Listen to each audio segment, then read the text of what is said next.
Bonjour et bienvenue pour cette ressource vidéo consacrée au développement professionnel, au contrôle et à l'audit. Je suis Jean-François Caron, consultant et formateur au sein de la SAS Format Conseil. Je vous propose dans ce nouvel épisode de réfléchir sur la façon d'exploiter la rhétorique en entreprise. Mais tout d'abord, donnons-en une définition.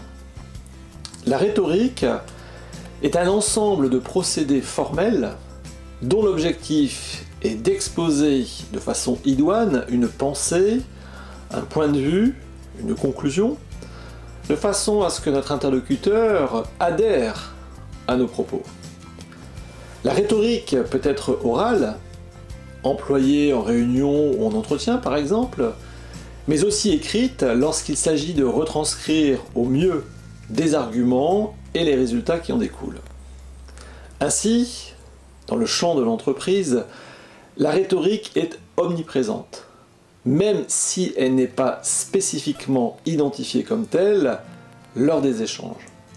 Bien souvent, nous faisons usage de rhétorique sans nous en rendre compte. Ou alors, lorsqu'il s'agit de la relever, c'est pour lui prêter des intentions pas toujours louables. Il n'est pas rare, en effet, que la rhétorique soit associée à la manipulation ou à la dissimulation. Pourtant, ce n'est pas un procédé qui en soi est manipulatoire, mais c'est l'usage que l'on en fait. Le sujet de la rhétorique peut donc prêter à certaines ambiguïtés. Afin de bien mener notre réflexion, attardons-nous dans un premier temps à comprendre ce que la rhétorique n'est pas, et à partir de cette première analyse, recensons quels en sont les ressorts permettant de l'exploiter en entreprise.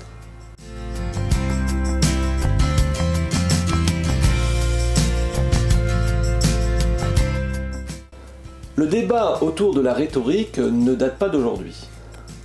La pensée antique, en son temps, en effet, s'est emparée de cette question, avec, pour débatteurs illustres, Platon et Aristote. Le premier considère que la rhétorique permet d'atteindre ce qui est vrai, c'est-à-dire les concepts habitant le ciel des idées dont il est le promoteur. Aristote, quant à lui, considère que les procédés rhétoriques ont pour effet de dire ce qui est vraisemblable. La nuance entre la vérité et le vraisemblable est fondamentale puisqu'elle distingue l'être et le paraître. C'est d'ailleurs à partir de la position défendue par Aristote que rapidement l'analogie a été faite entre rhétorique et sophisme, en prétendant que le vraisemblable est un prétexte pour le faux, pour que le faux l'emporte sur le vrai. C'est peut-être là un raccourci de la pensée, certainement d'ailleurs. La rhétorique diffère du sophisme dans l'intention qui conditionne son emploi. Elle est un moyen pour convaincre à propos de ce que l'on pense être vrai, ce qui n'empêche pas bien sûr de se tromper. En revanche, être sophiste, c'est chercher à tromper, en faisant volontairement paraître pour vrai ce qui ne l'est pas.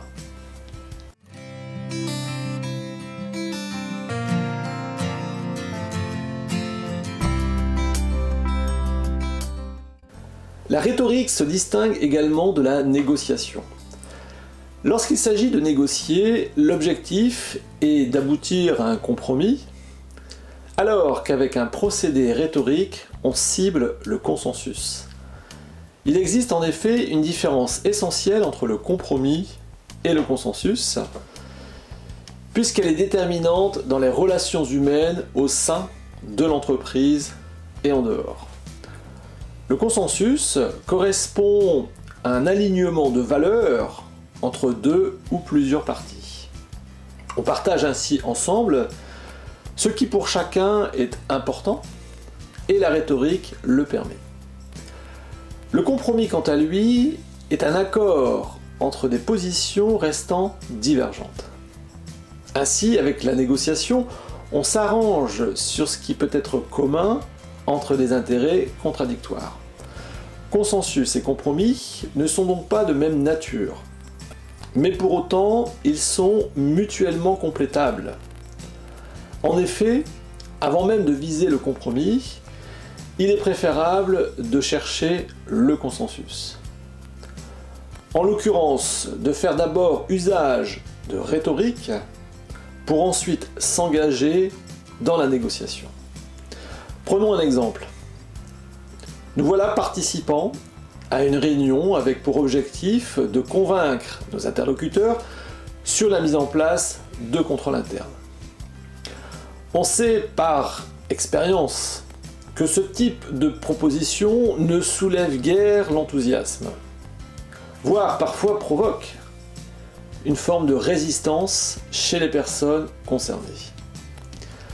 Ainsi, avant même que d'échanger sur l'objet de la recommandation pour en négocier les conditions de sa mise en œuvre, rappelons de façon métaphorique à nos interlocuteurs que les contrôles sont comme les gardiens de la performance.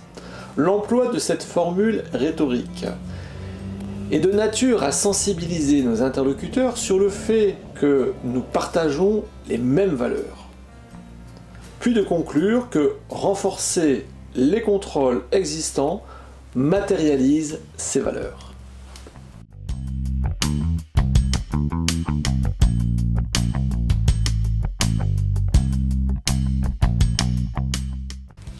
Nous savons désormais que la rhétorique n'est pas seulement axée sur ce qui est vraisemblable, n'est pas non plus manipulatoire, n'est pas enfin à confondre avec la négociation.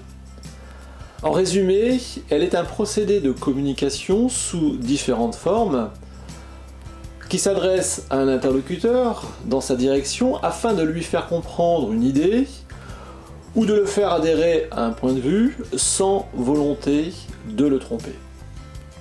Ainsi définie la rhétorique et identifier ce qu'elle n'est pas, intéressons-nous maintenant à la manière de l'employer au mieux dans un contexte professionnel.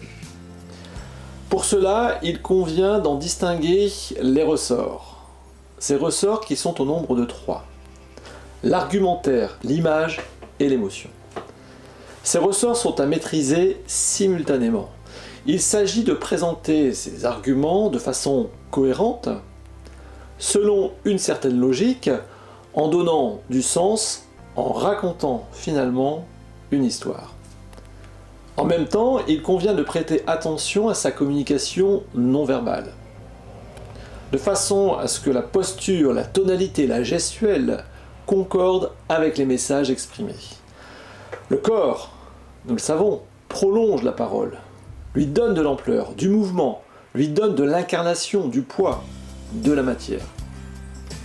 Toutefois, si les manifestations corporelles contredisent le fond des propos énoncés par le locuteur, son image alors se trouble. Imaginons par exemple qu'il nous faille convaincre une personne sur la nécessité de partager ensemble des informations a priori confidentielles. Dans notre exemple, notre interlocuteur pourrait être prêt à le faire en comptant sur notre discrétion.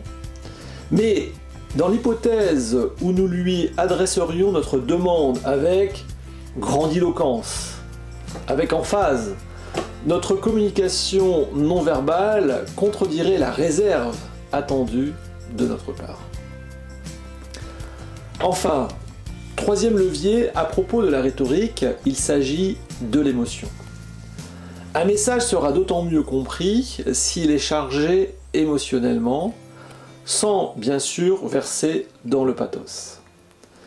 N'hésitons pas à recourir dans notre expression à des formules rhétoriques comme l'exclamation par exemple.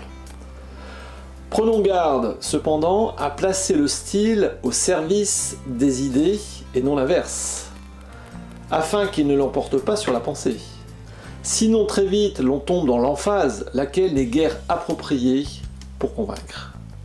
Voici terminée cette ressource, j'espère que celle-ci vous aura intéressé, que mes conseils vous aideront notamment dans vos autres entretiens professionnels à venir.